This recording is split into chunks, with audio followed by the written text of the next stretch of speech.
Hello there, and welcome to Amplify Your Personal Branding using LinkedIn. My name is Bella Doswell, and I'm a career transition coach with 19 years of work experience gained from the UK, the Middle East, and most recently for the last 13 years, serving job seekers in Ontario, Canada. My key strength lies in being able to help job seekers reconnect with their skills and talents so that they can market themselves effectively to employers. When I'm not busy doing that, you can find me advocating for my profession once a week on CDP Thought for the Week on LinkedIn, and also as co-architect of the successful hashtag So Much More Than Talking About Jobs campaign. So what is in store for today? We are looking at what personal branding is and why we need it, how this helps you reconnect to your skills and talents, and defining your unique selling points to employers. We're going to be considering the elements of the profile that employers use to vet you. What judgments or conclusions could the employers be drawing about the story you have for yourself out there? We're going to be looking at how to leverage your LinkedIn profile to improve visibility and credibility, step by step, a live demo guide. And we're also going to be understanding LinkedIn's tools to attract recruiters and hiring managers. We're going to be discovering the data points that the bots are using to gain visibility and credibility, traction on your profile, as well as fundamentally understanding what attracts humans too. So what is personal branding and why do we need it? Well, according to Peggy Klaus, the brand is the image that comes to people's minds when they think about you. We have to be ever mindful of cultivating our own personal brand and promoting it. As we all know, personal branding isn't just for job interviews or performance reviews. It can also be for things like networking. Tell me about yourself. It can also be for tops of resumes, professional summaries, as well as LinkedIn about sections. It really does permeate the entirety of what we're putting ourselves out there as job seekers.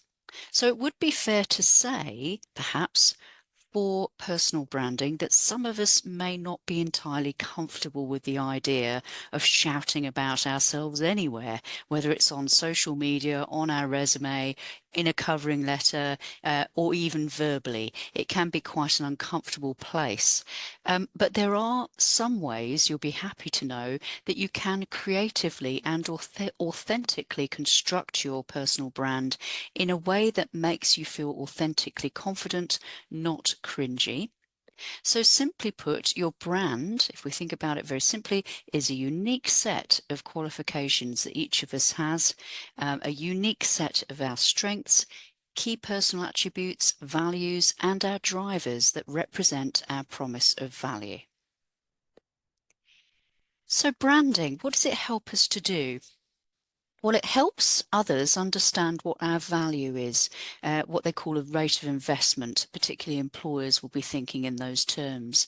And it also helps differentiate us from our competition. It helps us stand out above our competition in our career marketing materials and in our online presence. So not many people, in my experience as a career coach, do a thorough enough job of that. So they might, for example, have an outstanding resume, and their LinkedIn is not actually updated. They might have a brilliant covering letter, but their resume and their bio are not quite complete. Whatever the case is for you, it doesn't have to be perfect, but it does need to be finished and it needs to be complete. Clearly communicating our value and our good fit qualities when we network and we interview is in our own best interests. We need to be able to answer the question, tell me about yourself, at any moment. We need to also to be thinking about generating our curiosity for who we are and what we do, what you're like to work with, how you make things happen, and what you have to offer that no one else does. Are you aware of what your personal brand actually is right now? So if we're creating an awareness of our brand, in trying to get a sense of how to construct this, as well as how to get a narrative together that's crystal clear for others to understand, we need to begin with the basics. So here, Peggy Klaus asks some important questions. Please do take some time to go through these step by step and revisit them annually to make sure they are up to date. So if we think about who is currently aware of our brand, is that just the people who know us very well, or is that further afield? How would they describe it? How would you like to be described? What are the key words you think you would like people to think of when they think of you? What are the gaps between your current brand image and what you would like it to be? And what specifically can you do to alleviate those or eliminate those gaps where possible? So it's worth doing what they call a SWOT analysis to identify where your gaps in experience, knowledge, or networks are to increase you and your branding's credibility. What are your key service offerings or strengths that you bring to an organization? You can use your personal branding to differentiate yourself from others. Remember, this is not about you saying you are better than everybody else, but you are just as good as someone else. And it might be you and I could do the same job. You would do it differently to the way I do it. Both are equal, both are valid. But what is that special, unique quality that you bring that I can't? That's very important to be able to locate and articulate. So branding, if we're talking about articulation, it is a language. It's the magic pull towards you. What's the hook and the why for the listener? In thinking about some questions to build our hook, we can think about the questions that are presented here. And I give these to my clients quite frequently. Who are you? What do you do? Who do you do it for? What do those people want or need? What do they get out of it? Is what we do crystal clear, or does everything we do need to be explained? Is everything we do, does that prove who we are and what we do, both inside and outside of work? For example, if you're somebody with a very high level of integrity, that doesn't just get switched on at work, that you're likely to have that as part of your nature with others outside of work as well. Your nature, your deepest beliefs and drive are important to locate and make sense of.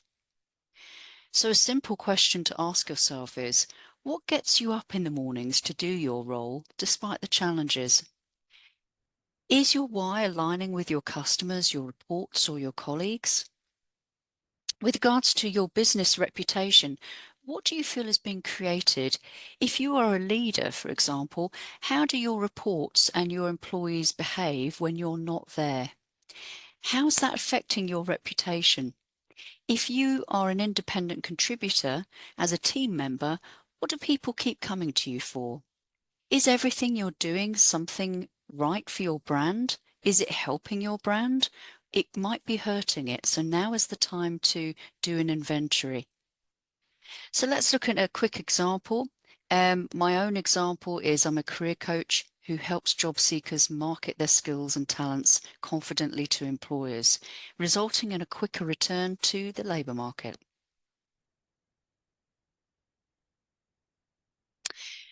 So if we think about how to give your brand a voice, how to construct the narrative for the story, we need the listener to develop an impression of who you are.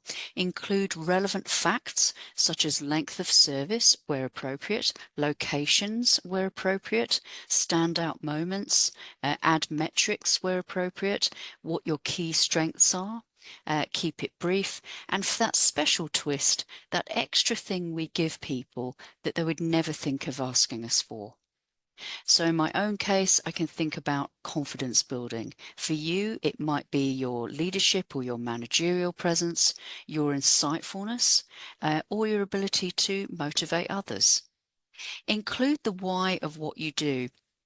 And you may remember from our last slide the quote by Simon Sinek, which said, people don't buy what you do, they buy why you do it. Absolutely right. If you think about when somebody is trying to sell us a product, they may be able to tell us about the features of that product, but unless they can tell us why that product exists, it's hard for us to connect to it.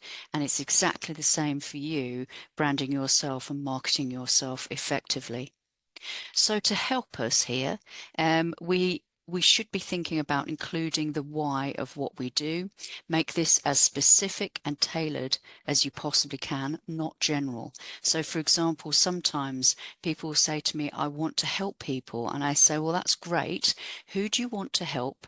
And what do you want to help them to do? Two fundamental questions.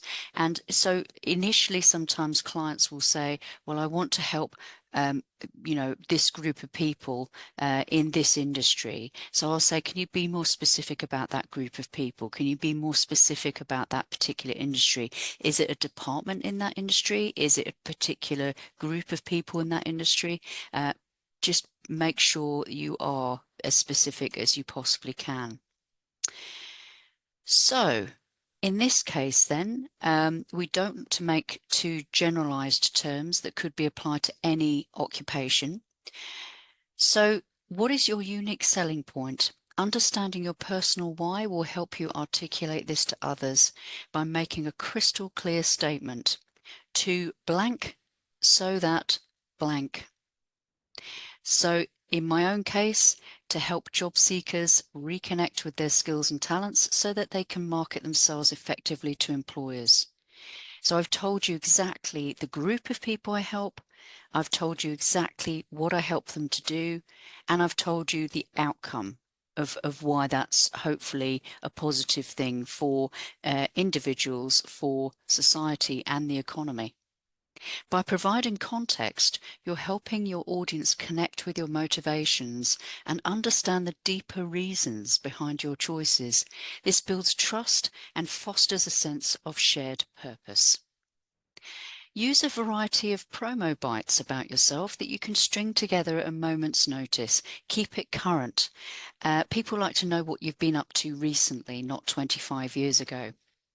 And reflect the changes in your circumstances. People will repeat what they've heard from you. This is about putting the right words in their mouths to motivate them to think and act in the way that you are looking for. So another example here from Johnny Walker, an executive career coach, which he provided a step-by-step guide of how to build your brand. So this is another approach we can take. And he talks about the 5P approach. And so to simplify, he talks about the person, so your name, your job title is where that goes. The place is your industry.